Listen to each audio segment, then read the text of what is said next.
Modi's visit to Russia. We know he's after his re-election, he's going to be in Russia in his first visit to a foreign country.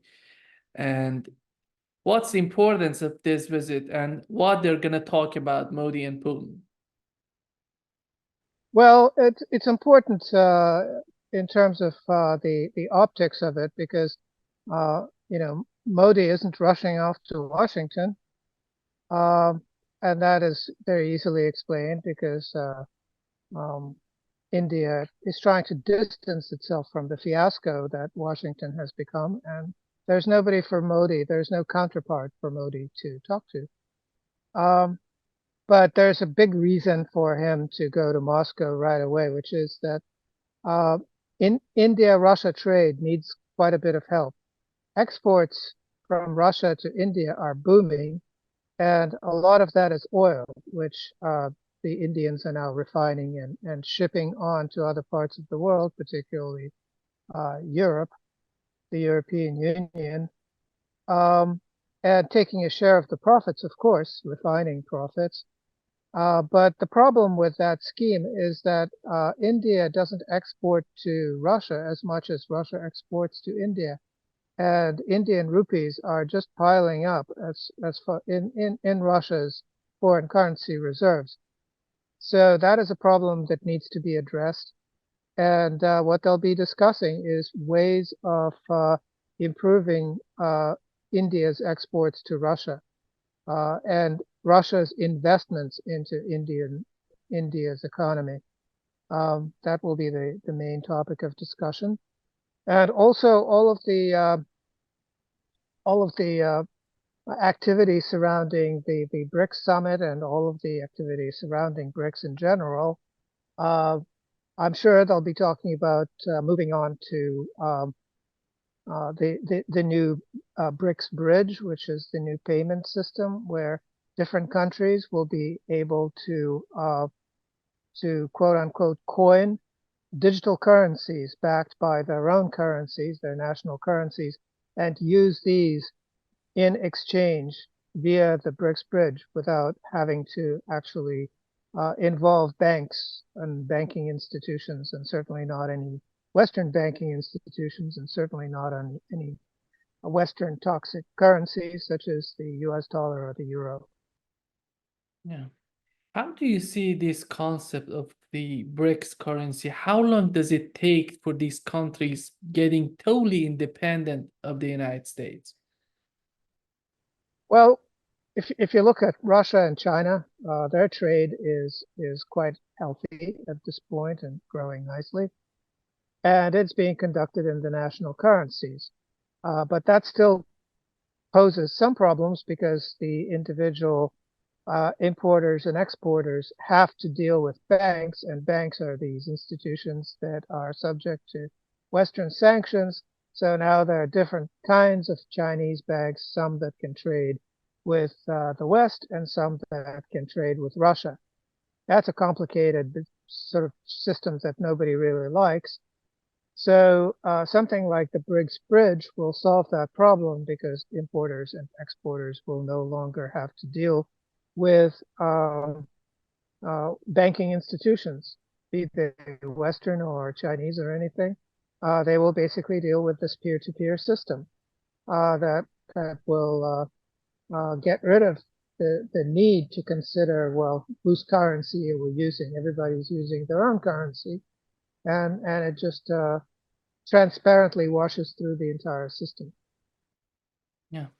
When it comes to the relationship among these three important countries, Russia, India, and China, how do you see the role of Russia in bringing China and India together? They have some sort of differences, and considering their policies, domestic policies and foreign policies. But when it comes to Russia, that has a very robust relationship with China and India as well. And we know that the relationship between China and between Russia and India goes back to the Soviet Union. And how do you see the role of Russia considering the differences that we know exist within BRICS?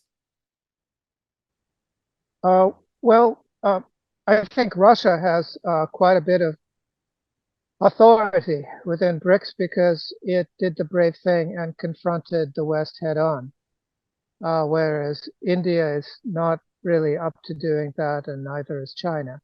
They see the necessity of doing that. They see the train wreck that's coming with the end of the petrodollar system, the end of the dollar system in general. Um, they see U.S. hegemony crumbling, and yet they have all of these relationships with the West to this day that they cannot really sacrifice. And so they have to play it safe. They have to be careful. Russia doesn't have to be so careful anymore, so it can be the inspiration for everyone.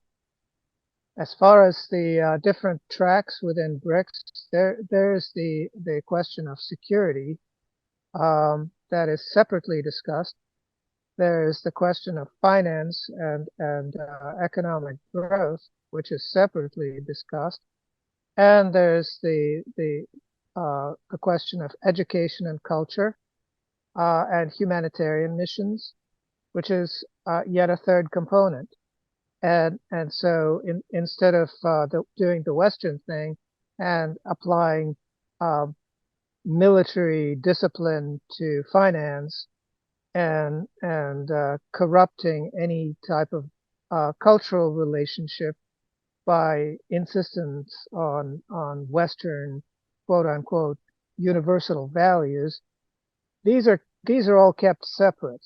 Okay, so soup comes separately from salad. You don't throw your salad into the soup and stir it all together. So that approach shows a lot more hope than what the West has been trying to do. And I think that in terms of all of these problems that the West was able to foment between, for instance, India and China over the years, we'll have to we'll have to deal with the fact that it's not it's not a universal approach. It, are you trying to talk about finance? Are you trying to talk about security? You can't talk about both at the same time. And if you're talking about humanitarian issues, then that's separate from the both of them. So that is a bit of a shock to all of the people in Washington and Brussels who are used to stirring it all into one big boiling pot of God knows what. But it has a lot more hope, I would say. Yeah. We have elections in the West, in Europe, and in the United States. Recently, the Russian officials, they're talking about that they're not interested in that much interested in what's going on in the United States, but they are keeping an eye on what's going on in France. And what's the importance of France in your opinion? There is no importance to France at all at this point. France is, at this point, a has-been of a country. Its industrial might.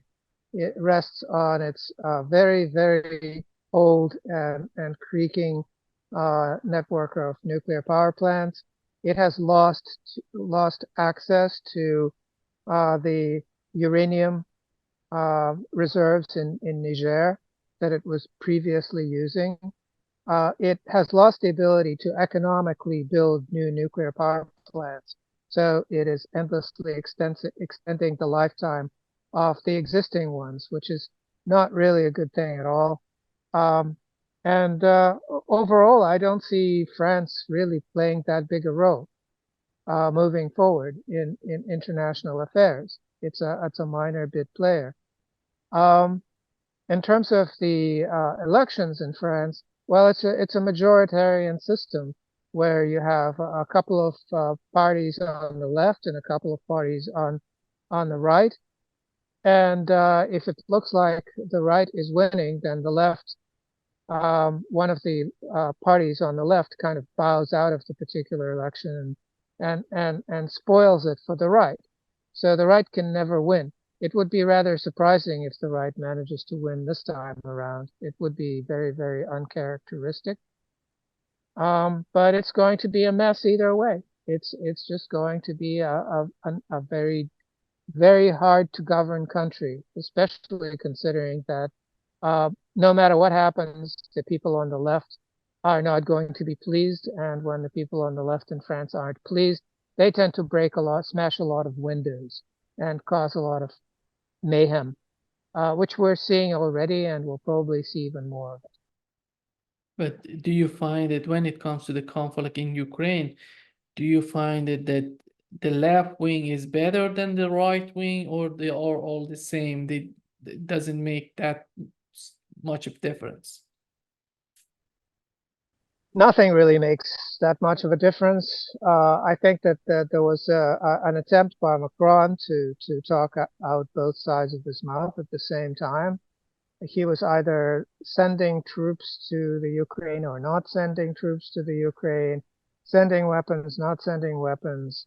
Uh, he was trying to pursue the strategy of strategic ambiguity, ambiguïté stratégique, which I think is the only value of that strategy is that it sounds good in French.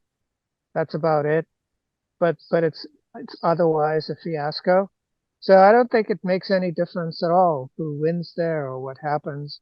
I believe that Le Pen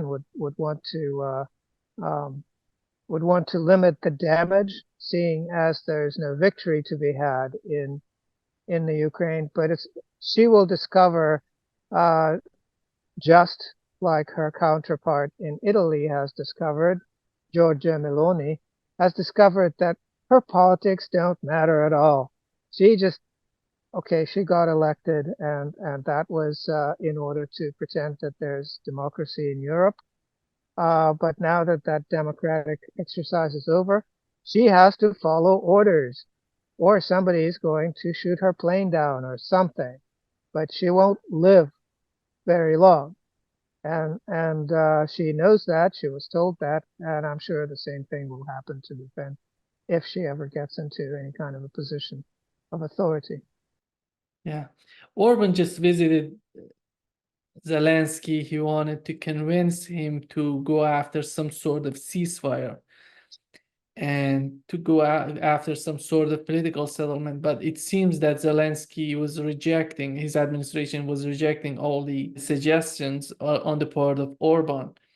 And we know that Zelensky recently was talking about that we cannot continue this conflict and for years because that's not possible with the level of casualties, with the level of destruction that is happening to Ukraine.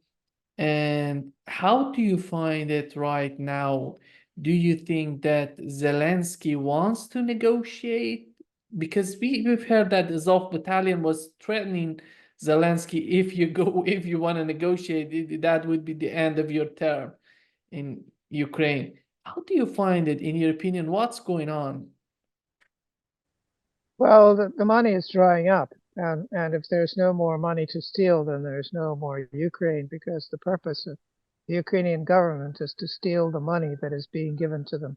So Zelensky is trying different ploys. So, okay, losing militarily and throwing lots of meat at the front line and watching it get massacred is not really causing his quote unquote partners to throw even more money at him. Let's try something else. Let's say that he's willing to negotiate. Let's see whether he'll get more money that way. But I don't think that's going to work either, because there just really isn't that much money and that many weapons, and the whole thing is a disaster anyway.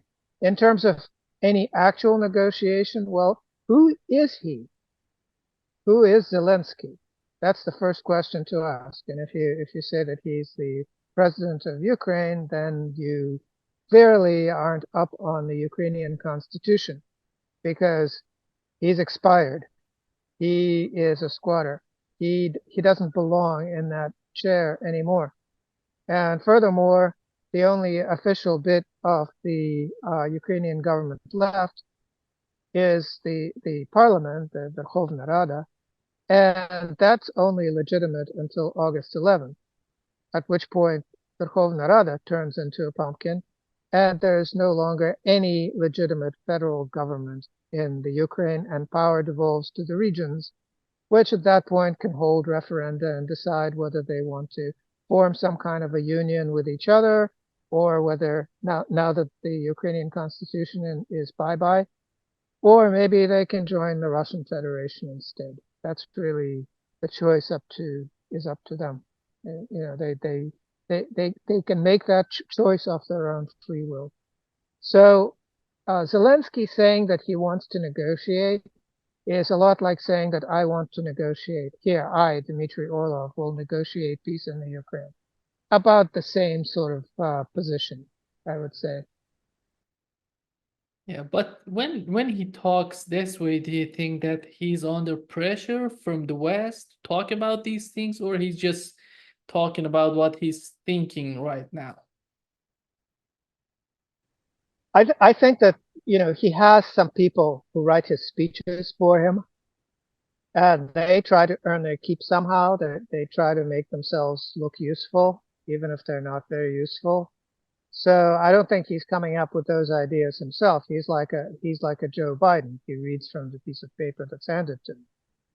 So I don't know that it means much, but he's already in trouble because of that. Just by saying that he wants to negotiate with the Russians, suddenly a lot of these Nazis have come out of the woodwork and have been threatening to kill him. So that sort of peaceful stance doesn't really make it very far in the Ukraine until it's completely denazified. And it's pretty far from being denazified because denazifying the Ukraine involves making the United States look really, really, really bad. So bad that even the Ukrainian Nazis, who are really thick people, who are not very smart, will realize that they've been fooled by this entity called the United States that deserves no respect whatsoever. That is an absolute treasonous uh, entity that has killed lots of them for no good reason and has fooled them all along. And that the enemy is not Russia, the enemy is America. So once the Ukrainian Nazis decide that the real enemy is America, Russia will have won. Anthony Blinken just said that they're gonna improve the air defense system of Ukraine. There was an article in Bloomberg talking about that NATO is not capable of supporting Ukraine for years. And when you see all of these mixed messages coming out of the West considering Ukraine, do you find it that they gonna put an end? Let's assume that Joe Biden wins. Do you think that he's capable of continuing this conflict, or he's willing, let's put it this way, he's willing to continue this conflict that he knows that nothing would come out of this conflict that would be beneficial for the United States? Well, that's really not true. What's beneficial for the United States is the arms business, and the arms business is doing really well. And it's not a requirement that the Ukraine wins at all. In fact, they'll waste more weapons if they're losing than if they're winning. So the fact that they're losing means more profits for the military defense contractors, not less. There's a mosquito on the camera. And so that's just fine. And also, who the hell is Joe Biden anyway? You know, he's some animatronic thing, you know, that spews nonsense. Nobody knows who runs America, and nobody even knows whether anyone runs America at this point, because it's a bunch of special interests, and the combination of them could very easily become just completely ungovernable. Um, so I don't think that that's a good sort of thought pattern to follow. I don't think it ends with any clarity. Um, I think that this will go on until it stops making any sort of sense to the people behind it, and those are the people who are dead set on defeating Russia no matter what, no matter how crazy that sounds. And then there are a lot of people making profits off of them by spending money on weapons. So as long as everything is happy in that neck of the woods, the slaughter in the Ukraine will continue. There are a lot of people in the West, including Orban from Hungary, that they hope that if Trump wins, he's going to change the situation in Ukraine. When you look at the Trump's presidency in his first term, he was putting a lot of sanctions on Russia. He was sending weapons to Ukraine. He continued to send weapons to Ukraine. And we had the INF Treaty. He just withdrew from INF Treaty. These are huge changes that has happened during Trump. Do you, in your opinion, when you see people are talking about that Trump would solve everything, that everything gonna be so beautiful when he comes to power, what's your take on Trump and the way that he's gonna be in power, and what would be the outcome for the conflict in Ukraine? Well, first of all, American presidents are never in power. They're in office.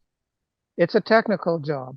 The first thing that happens to a naive young president, um, who don't exist anymore, by the way, but suppose there was a naive young president. Well, he got elected, and his first briefing at the White House will be on the subject of what to do in order to avoid getting shot, and what not to do specifically in order to avoid getting shot. So you don't touch the Pentagon's budget, you don't touch the Federal Reserve, you play carefully with Wall Street, and you do whatever Israel tells you to do. And those are the basics. So they're very strict constraints, and most people, especially older people with very limited attention span, who don't really have very much respect for the truth, are likely to not do much. They'll just sort of posture in front of the camera when asked to do so. Most of what they'll say will be um, focus group tested to see what idiots like to hear, so that the next time it becomes necessary to make believe that the United States is a democracy, the idiots will line up and do what's expected of them and not pull any surprises. But there isn't really any difference between U.S. presidents. If you look at their foreign policy, if you look at many parts of their domestic policy, except for the particularly divisive little issues like abortion, which are especially contrived to be divisive, to um, to distract from the real good. Presidents don't do anything. They sign pieces of paper drafted by somebody else, and they read words off of a piece of paper composed by somebody else. The United States is not a democracy, and it doesn't matter who is president. That is a mantra worth repeating over and over and over again. In your opinion, what's going on in Europe?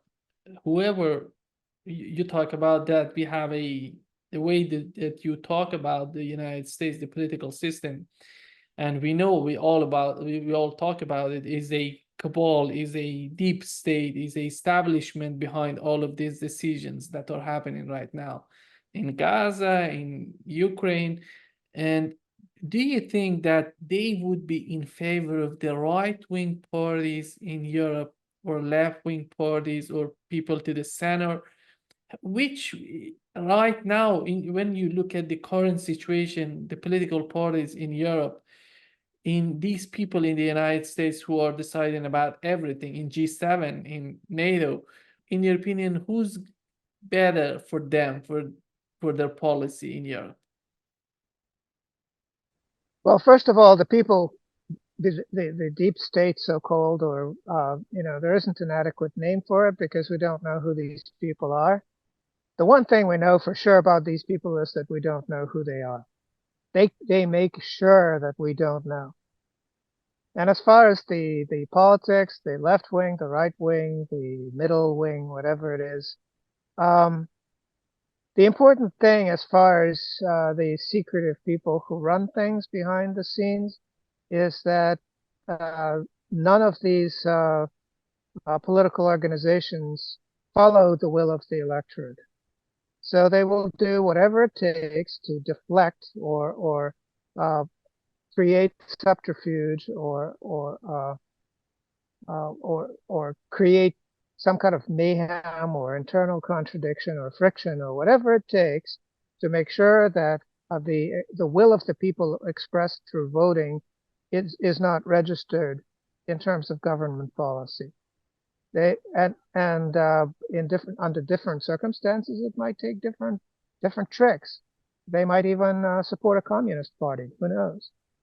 Um, but there isn't really a functional system, political system, in either any of the European countries or in the United States at this point. It's all just games people play to make sure that people keep out of the way of those who decide things for them. Yeah. But when I'm talking about the European Union right now, do you think that we're getting to the point that these people, these nations within the European Union are just perceiving that the policy of the European Union doesn't represent their domestic policy, their national policy? Do you think that we're getting to that point? Well, yes, I think some small number of people might realize that, of the ones who actually bother to think about that. And here's the thing to try. Uh, Try to get your national sovereignty back. The way to do that is to get the Americans to get rid of all of their army bases on your soil. Just get them all to pack up and go home. So do that, and then we'll talk. And until you do that, you're an occupied country. Your country is a nothing. It's a figment. It doesn't exist. It can't make any decisions on its own. It's an occupied territory. Yeah. And when it comes to Gaza, shifting the talk to Gaza and what's going on, right now it seems that Netanyahu he just want to attack, he just want to attack Hezbollah. And the United States is talking about that in the coming weeks, he may attack Hezbollah. And do you think that Biden is interested in what Netanyahu is going to do, or he's not capable of changing Netanyahu's mind on this issue? Does Biden know that Gaza exists? I mean, seriously, where in his brain is Gaza? Um, so again, I can't imagine uh, him thinking deeply and productively on the subject. In terms of what's going on, Netanyahu is trying to pull the American military into a conflict in the Middle East. The United States does not want to be pulled into yet another conflict because it's already wasted all of the resources it has on the Ukraine, and if it wastes even more resources on the Middle East, just as unproductively, then what will it have to offer to Taiwan? It might as well just fold as far as any future conflict in Taiwan. Um, so if the United States does what Netanyahu wants it to do, which is join in the fight against Hezbollah and Iran, and there are people in the United States who salivate at that prospect, of course. But at that point, China can just basically say to the Taiwanese, please come along quietly and you know and don't make too much noise. And the Taiwanese will do it because they will know that the United States has absolutely no ability to help them in any way at all. So that is really the what's going on, and the reason Netanyahu wants to enlarge this conflict is because it can't solve the existing one. The little operation against Hamas has failed spectacularly, and now it's an ongoing mess. So if you can't solve a problem, enlarge it is the dictum, the old saying. And by and large, what Netanyahu thinks he should do is start a conflict with Hezbollah and with Iran. Um, of course, Israel has already been defeated by during its last incursion into southern Lebanon, but there's no reason why it wouldn't try that again.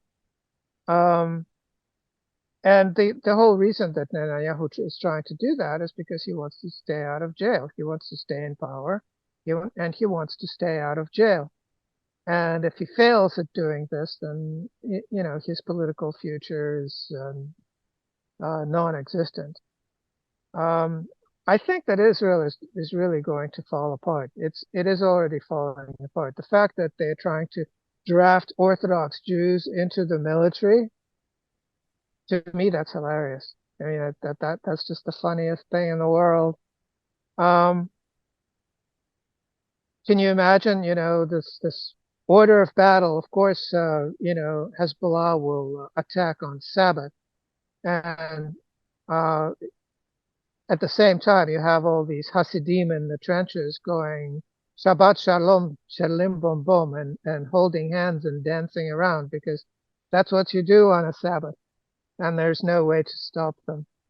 So I think that will be the order of battle if Orthodox Jews get drafted in Israel. But that is such a sign of desperation to try to to militarize that contingent. You have to be borderline insane. And yet we see it happening. So we see Orthodox Jews protesting on the streets of Jerusalem. Hilarious. They're against these policies of Netanyahu. They're not happy with these policies, but nobody seems to care about them. And they're just nothing for the Netanyahu administration and these Zionists in Israel. Well, they should pay a little bit more attention because it's 10% of the Israeli population. And as the Israeli population dwindles because all the smart Jews are getting out, it's going to be an ever larger part of the population. And this part of the population is pacifist. They believe they should devote their efforts to studying Talmud and keeping the commandments and all of that. They're not interested in war at all. And the way things are going, I see a large section of the Israeli population sort of saying, okay, well, maybe they're a little crazy, but the fact that they don't like Zionism and the fact that they think that the existence of a contemporary Israel is blasphemous, because it contradicts prophecy. Maybe they're onto something. Maybe we should pay more attention to them. So getting them riled up is always the wrong move because these are some of the most stubborn people in the world. And I think Netanyahu has pretty much blown it by trying to draft them into Tzahal. Yeah. When you look at the Saudi Arabia right now, just to wrap up this session, Dmitry, Saudi Arabia, and we've learned that the United States was offering a defense treaty to Saudi Arabia in order to normalizing the relationship with Israel. But it doesn't seem that that policy is working. And Saudi Arabia is just getting closer to China and Russia right now. And how do you see the situation with Saudi Arabia? We know that they have a lot to lose if they go against the United States because their reserve is in dollar. That's why they're trying to manage the relationship with the United States. But at the end of the day, do you think that is the United States is getting ready to force Saudi Arabia or even Turkey with everything it has, sanctions, I don't know, economic pressure, and to bring them back into an agreement, some sort of agreement between them and Israel? No, I think that they blew it. I think that the Hamas action has put an end to that entire train of thought, if you will. In terms of being able to put pressure, United States being able to put pressure um, on Saudi Arabia. Well, the thing is that because of the petrodollar, the United States and Saudi Arabia has been pretty much um, joined at the hip for a very long time economically. And if the United States decides to hurt Saudi Arabia, Saudi Arabia can hurt it right back, because the amount of dollar denominated wealth that Saudi Arabia has accumulated can be very quickly depreciated if if the Saudi rulers decide to make a move, which they can, because they're despots, they're royalty, and they have complete command of everything within Saudi Arabia. It's a family business, and unlike the United States, where you have a lot of shadowy players that have to talk to each other for a long time, and the planets have to align before the United States does anything decisive. And most of the time, by the time it does something decisive, it's too late and it can't make course adjustments, and it's just bumbling along. Um, it's in Saudi Arabia, it's just down to one person who can be very nimble. So I think some people in the United States realize that that's in fact true, and so we'll be careful. And as far as Turkey, there is this. It's not really a secret; it's a worst kept secret, which is that very few people, either in the Turkish elite and government or in the population at large, harbor any good feelings for the United States. They really, really hate the United States at this point for producing not one but a couple of different attempts to overthrow the government, for attempting to kill their president, for doing all sorts of underhanded things to hurt Turkey. So I think that again, as long as things are a little bit civil, because Turkey is still part of NATO and plays its part. But if the United States goes out of its way to antagonize Turkey, things could go south very quickly from that point on. And again, I think some people in Washington do understand that they have to be careful.